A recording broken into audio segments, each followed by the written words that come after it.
This is the polytunnel today in late August.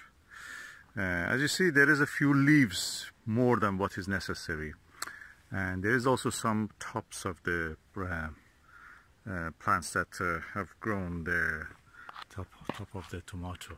These sideshoots will not have the time to give any fruit, so it's best to cut them and save the energy.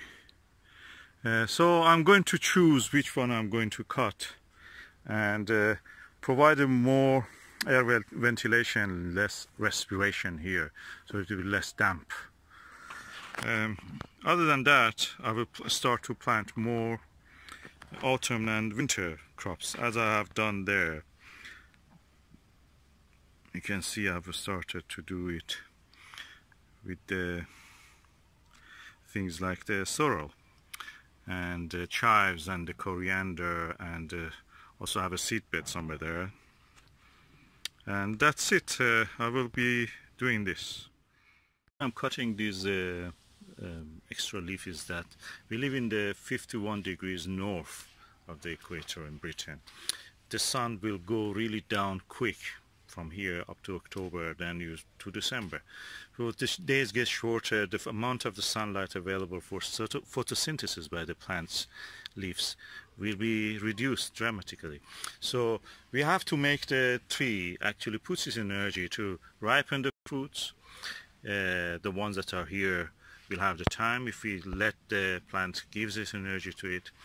And that's it. That's what we want. We want the plants to give us tomato, not leaves. Just leaves is just necessary for growth, but not as much as the fruit we want.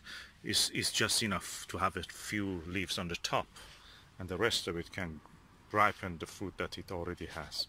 So to give the plant actually the time to ripen before the coming of the autumn and late autumn, early autumn and late autumn, we have to be ruthless. We have to cut the excess leaves like these sideshoots, and also delimit the top of the plant, so the plant will have the time to actually just to ripen what it already has.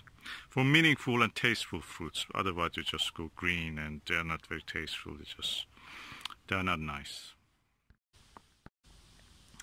Okay, now I've cut the excess leaf, what I consider as the excess leaf, and I've let the fruits catch more sunlight and ripen. And I may go and harvest them right now, as much as I can.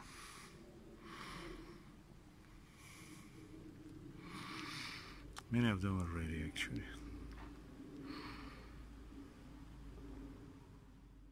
There are also the yellow tomatoes added to the pack, and our little hedgehog holding a cucumber for us.